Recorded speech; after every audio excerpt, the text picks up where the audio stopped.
Have you ever been told, or maybe you've read it on the internet, that you need to be eating more fiber, but you've never been told how to do that without feeling like you're just eating cardboard at every meal?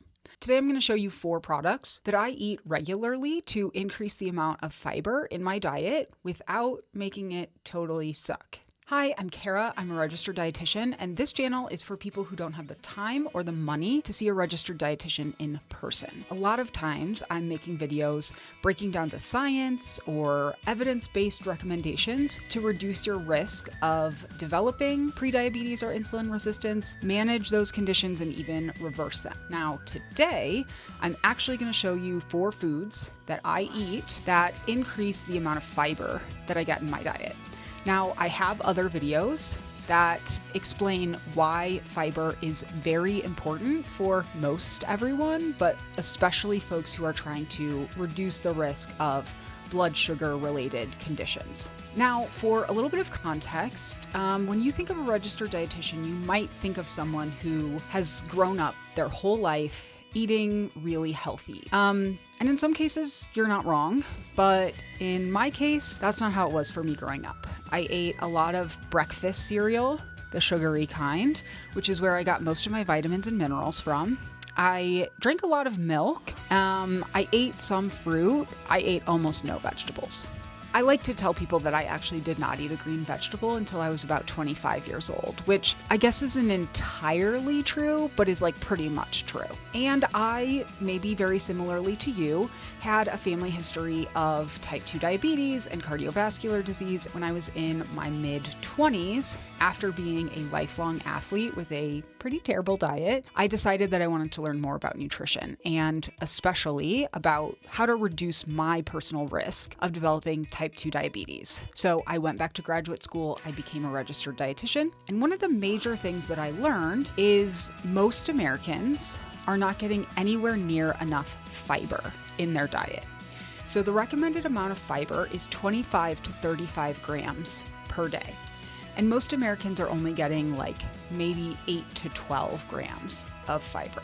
Now, fiber is awesome. It slows down our carbohydrate digestion and it feeds our gut microbiome and it makes us have good, healthy poops. I'm not going to go into the science of it here. I have several other videos that do. I'll link one up here right above my head and I'll put some others in the description. So today, I'm going to tell you how I actually increase my fiber intake on a daily basis and still feel like I'm eating foods I actually enjoy. So let's get started. I'm actually going to start with the food that actually is kind of like eating cardboard, but I still very much enjoy it, Wasa Crackers. So these are like a sturdy, crisp cracker. Actually, I'll open this and show you. So that's what the Wasa Crackers look like. If you look at the side, they actually do kind of look like corrugated cardboard like you might get from, an online delivery box. It's an awesome, sturdy platform for whatever else you want to eat. So I most often will use these things when I make like a chicken salad. My husband calls it chicken chunk. What I love about that is that they are so sturdy. They are not going to break apart under the weight of the chicken salad. So you can get like a really nice, thick bite of chicken salad. One of these crackers, one of these guys, has 2 grams of fiber. So when I have like a chicken salad, tuna salad sort of lunch, will typically use either 3 or 4 crackers. So that alone is getting me like 6 to 8 grams of fiber. And remember, I said the recommendation is 25 to 35 grams a day. Yes, these are going to be the most cardboardy type thing that I'm recommending, but the cardboardy texture has a real purpose and they're pretty good. Another swap that I made is I've started to incorporate more lentils into my diet. So in the past, if I was going to make something like rice, or even if I was going to put something like rice into soup, things like that, I will now oftentimes use lentils instead. One reason is they are very high in fiber. So let's see. In 1 serving, which is a 1/4 cup cooked, there is 8 grams of fiber. About a third of the amount of fiber that you need in a day. The other thing about buying dry lentils is that they are incredibly cheap. They're very cheap, and they're also very easy to cook because they really just soak up water. In that same quarter cup serving, you're also gonna get 9 grams of protein. So in my last video, I talked a little bit about the recommended diet for insulin resistance, and there was some evidence that folks with insulin resistance might need a higher protein diet.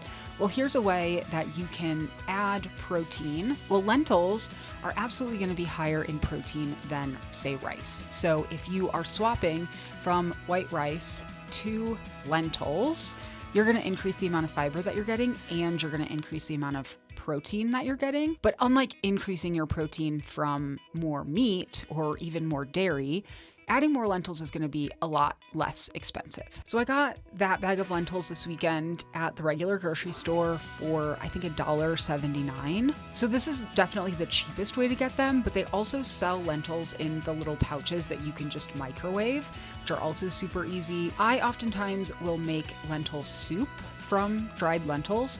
I just make it in my Instapot and then I freeze a bunch of it. Lentil soup is one of, I would say, the best lunches, like easy lunches that I eat all the time, especially during the fall and the winter, because they're so high in fiber, they're so high in protein, they're just really satiating. If you don't want to cook them, a canned lentil soup, also really good option. If you have blood pressure concerns, just choose a low sodium soup. So a third swap that I have made is high fiber. They may even sell them as high protein mac and cheese. Remember I said when I was growing up, I did not have a great diet. Well, I loved mac and cheese. What kids don't, right?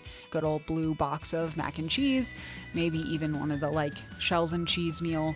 So I was probably getting some fiber for that, but the fiber to saturated fat to calorie ratio on one of those meals is probably not so great. So once I, learned more about nutrition, mac and cheese became one of those foods that I felt really guilty about eating and just ended up not eating for a really long time. But I still love it, and it is a comfort food. And then I found these high fiber versions that are starting to come out. Goodle's brand specifically is made from chickpeas, which is how they get the fiber and the protein. They're not sponsoring this video. Now, I don't think you should feel guilty about anything that you eat, but it has changed my mindset around mac and cheese. One serving of Goodle's has 7 grams of fiber and 15 grams of protein. Now, what I typically do is I make the box of Goodle's and then I add in a can of chicken and I add in some frozen steamed broccoli. So chicken, broccoli, mac and cheese. That's a pretty healthy meal, right? Is it kind of a kid's meal? Yeah, totally. But who doesn't like a kid's meal every once in a while? Once I add the broccoli in and I add the chicken in, we're probably mid-20s, maybe even 30 grams of protein and well above 10 grams of fiber for that meal. That's pretty damn good and far better than the fast food kids meal that I'm gonna get anywhere else, really. So that's actually a meal I eat pretty frequently. If you've watched my pantry videos, I also talk about Goodle's there because, again, they're a staple in my pantry. Now, the fourth thing that I'm going to talk about is chia seeds. Again, if you watch my pantry videos, you're probably not going to be surprised to see them here, but chia seeds are an incredible source of fiber. So chia seeds aren't really a swap for me. They're more like just a straight addition. I have made smoothies for a really long time. I like smoothies for breakfast in the summer. I like smoothies for a snack, but I was kind of just putting fruit and maybe protein powder or a protein drink together, blending it. Boom, you've got a really easy smoothie. But what I have started to do in the last couple of years is instead of making a drinkable smoothie, I make it a little bit thicker. I just put in a little bit less liquid and I make a smoothie bowl. And then I take that smoothie bowl and I top it with sometimes some dried fruit. I don't really like raisins, but I do like craisins, dried cranberries. And I'll put some chia seeds on there as well. Another thing that I like to do with chia seeds is mix them into yogurt. I also will put a little bit of chia seeds into the the jelly when I'm having like a peanut butter and jelly sandwich. And yes, I do still somewhat frequently eat peanut butter and jelly sandwiches. That again is going to increase the fiber just a little bit. Now, 3 tablespoons of chia seeds will get you 10 grams of fiber. That's huge, a third of the fiber that you're supposed to eat in a day. Chia seeds also have a little bit of protein in that 3 tablespoon serving. It's got 6 grams of protein, and it also has a good amount of healthy fats in it. So overall, adding chia seeds to things that you're already doing is gonna increase your nutrition in a lot of different ways. So these are some foods that I actually use to increase my daily fiber intake. And I hope that when you're watching this video, you're thinking, damn, I could actually do that. The whole goal of this channel is to show you how to get better blood sugar with no perfection required. So some of these foods might surprise you, right? Especially the goodles, which are definitely considered a highly processed food. But they're a better version of a highly processed food that I really enjoy, which means I am going to be more likely on those days that I eat them to hit my fiber goal. And what we know for certain is that hitting a higher fiber intake is going to be better for your blood sugar. So if this video was useful to you, I have 2 more resources for you. First, I wrote a fiber ebook that I will link down in the description of this video. Things that you can get from fast food restaurants all the way up to like gourmet meals that you can cook for yourself. And any 3 meals from that book that you put together are going to get you to 30 grams of fiber. So can make it really easy for you to hit that daily fiber goal. The second thing is subscribe to this channel. I make this evidence-based but easy to accomplish content every week, including breaking down the science of what works and then tips and tricks on how to actually apply that science in your real life. So thank you so much for being here, and I will see you in the next one.